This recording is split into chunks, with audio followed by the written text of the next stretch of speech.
Hola y bienvenidos a esta explicación visual sobre uno de los conflictos más épicos y, la verdad, más transformadores de todo el mundo antiguo. Preparemos los caballos, las naves y, por supuesto, los elefantes, porque hoy vamos a analizar al detalle el brutal choque de dos superpotencias absolutas. Durante casi un siglo, el mar Mediterráneo fue el escenario de una lucha a muerte, literal, que definiría para siempre el curso de la civilización occidental. Así que, vamos allá. Para entender todo esto, empecemos planteando una pregunta fascinante. ¿Qué ocurre exactamente cuando un imperio marítimo inamovible choca contra una fuerza terrestre imparable? Esta duda nos lanza de lleno a la tensión geopolítica del siglo III a.C. Por un lado, tenemos a una república romana en plena expansión, dominando la península itálica con puño de hierro gracias a sus legiones. Y por el otro, a Cartago, un auténtico gigante comercial en el norte de África con un dominio absoluto incontestable sobre el mar Mediterráneo. Era literalmente el choque de dos mundos. Pasamos a la primera sección, el choque de dos gigantes. El conflicto por Sicilia. Y es que la chispa de este inmenso polvorín saltó justo a medio camino entre ambas potencias, en la estratégica isla de Sicilia. Todo empezó, curiosamente, por un grupo de piratas conocidos como los mamertinos, que tomaron a traición la ciudad de Mesina. Al verse acorralados por la ciudad vecina de Siracusa, los piratas pidieron ayuda a los cartagineses. Pero bueno, poco después cambiaron de opinión y llamaron también a los romanos. Increíble, ¿verdad?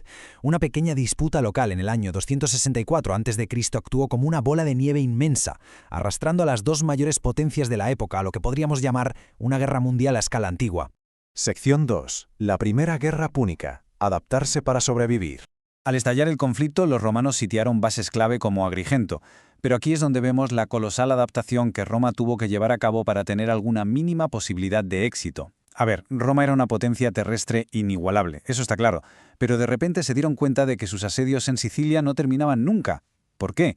Pues porque las fortalezas cartaginesas eran fortísimas y, lo más importante, siempre recibían suministros desde el mar.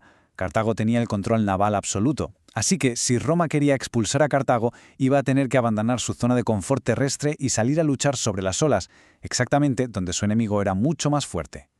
Como era de esperar, las primeras incursiones romanas en el mar fueron un desastre absoluto, llenas de naufragios provocados por pura inexperiencia. Sin embargo, Roma hizo algo realmente impensable. En un tiempo récord, construyeron una flota de nada más y nada menos que 120 barcos. Y con esta flota, bajo el mando del cónsul Cayo Dulio, lograron una sorprendente y crucial victoria en la batalla de Milas en el año 260 a.C.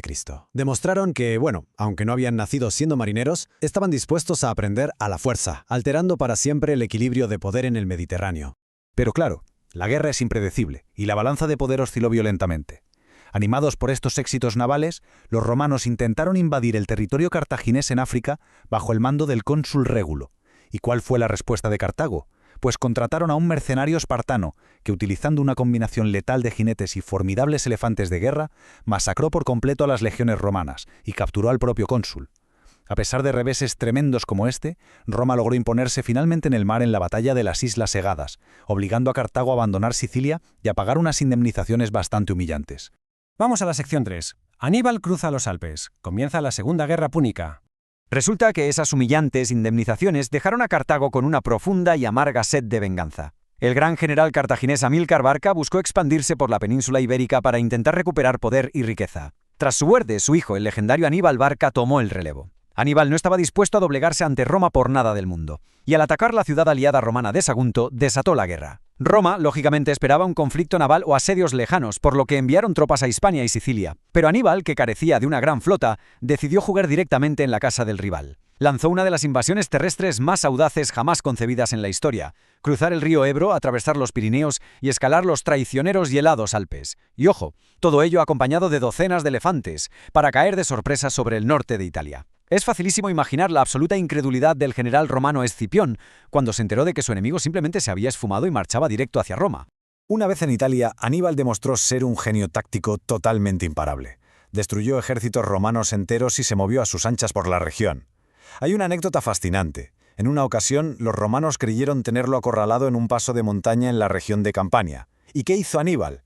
En un acto de pura genialidad y astucia, ató antorchas en llamas a los cuernos de un rebaño de bueyes y los empujó hacia las colinas durante la noche. Los romanos persiguieron a las vacas en la oscuridad, creyendo que era el ejército enemigo en retirada, lo que permitió a Aníbal escapar tranquilamente por el lado opuesto. Es probablemente la finta bovina más exitosa de toda la historia militar. Entramos en la sección 4. El desastre en Canas, la trampa definitiva. Roma, que ya estaba harta de ser humillada en su propio territorio, decidió que ya era suficiente. Reunieron un contingente colosal, coordinado en 4 legiones completas, para aplastar de una vez por todas a Aníbal en campo abierto, en las ruinas de Cannas.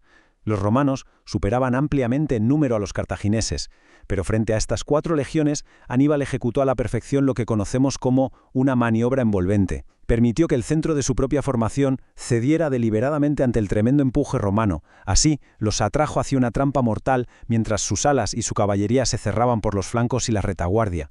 Es la lección definitiva de cómo usar el propio tamaño y la inercia del enemigo en su contra. El resultado fue sencillamente una carnicería absoluta. La enorme superioridad numérica romana fue completamente neutralizada al quedar las tropas atrapadas y tan comprimidas que ni siquiera tenían espacio físico para usar sus propias armas. Fue una derrota tan contundente y asombrosa que dejó a la poderosa Roma al borde del colapso total, sumida en un pánico absoluto. 16. Parece increíble, pero durante 16 larguísimos años, Aníbal vagó por la península itálica a su total antojo, saqueando, tomando ciudades e incluso llegando a acampar a las mismísimas puertas de Roma, manteniéndose totalmente invicto. Es un periodo de terror psicológico sostenido que resulta verdaderamente difícil de imaginar hoy en día. Sin embargo, Roma no se rindió. Su red de alianzas en el centro de Italia aguantó la presión y el dictador Fabio Máximo implementó una lección clave de supervivencia que conocemos como la estrategia fabiana. En lugar de enfrentar al invencible Aníbal cara a cara y arriesgar otro desastre monumental como el de Cannas, los romanos se dedicaron a hostigarlo, cortar sus líneas de suministros y seguirlo como una sombra. Decidieron encerrarlo en Italia como si fuera una avispa en una jaula, desgastándolo muy poco a poco. Llegamos a la sección 5. La caída de Cartago. La venganza de Escipión. Mientras Aníbal estaba atascado en este eterno juego del gato y el ratón por Italia, surgió una nueva figura clave en el bando romano, Publio Cornelio Escipión. Escipión tenía motivos muy personales para odiar a los cartagineses, ya que el hermano de Aníbal, Asdrúbal, había acabado con la vida de su padre y de su tío en Hispania. Escipión comprendió que la única forma real de sacar a Aníbal de Italia era amenazar el mismísimo corazón de su imperio. Así que en el año 202 a.C. invadió el norte de África, aplicando exactamente la misma medicina que Aníbal les había dado a ellos. Obligado por sus aterrorizados compatriotas, Aníbal tuvo que abandonar su racha invicta en Italia y regresar a Cartago para defender su hogar, enfrentándose ahora a un ejército romano que había aprendido de sus propios y dolorosos errores. Todo esto culminó en la mítica batalla de Zama. Aníbal intentó usar tácticas muy similares a las de Cannas, pero Escipión, con una brillante astucia, había previsto todos sus movimientos. Desplegó sus legiones con pasillos, con espacios entre ellas, para darles maniobrabilidad y canalizar por ahí la letal carga de los elefantes. Y no solo eso, ordenó tocar ruidosamente las trompetas para aterrorizar a las bestias, generando un caos absoluto en las propias líneas cartaginesas. En su propio terreno, Aníbal sufrió su primera y definitiva gran derrota. Tras esto, Cartago simplemente se rindió. Aníbal, finalmente traicionado por los suyos, acabó exiliándose en Oriente, donde tiempo después se quitó la vida con veneno. Pero el fantasma de Aníbal y ese profundo miedo a Cartago nunca abandonaron la psique romana. Varias décadas después de esto, en el año 147 a.C., Roma tomó una decisión radical: poner un punto y final absoluto a toda esta historia.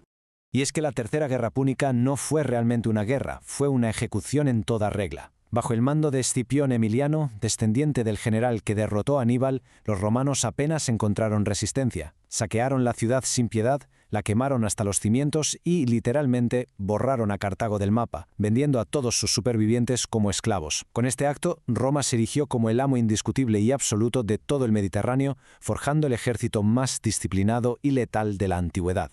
Las brutales consecuencias de estas guerras moldearon la civilización occidental tal y como la conocemos hoy en día. Todo el progreso institucional, legal y cultural de Roma que nos ha llegado dependió por completo de su supervivencia frente a Cartago. Y esto nos deja con una pregunta muy provocadora para reflexionar. Sabiendo que tuvo a Roma de rodillas y completamente aterrorizada, ¿qué habría pasado con nuestro mundo moderno si el brillante Aníbal, tras la colosal victoria en Cannas, hubiera decidido marchar directamente sobre las puertas de Roma y reducirla a cenizas? Probablemente nunca lo sabremos, pero es, sin lugar a dudas, uno de los mayores y más fascinantes interrogantes de nuestra historia.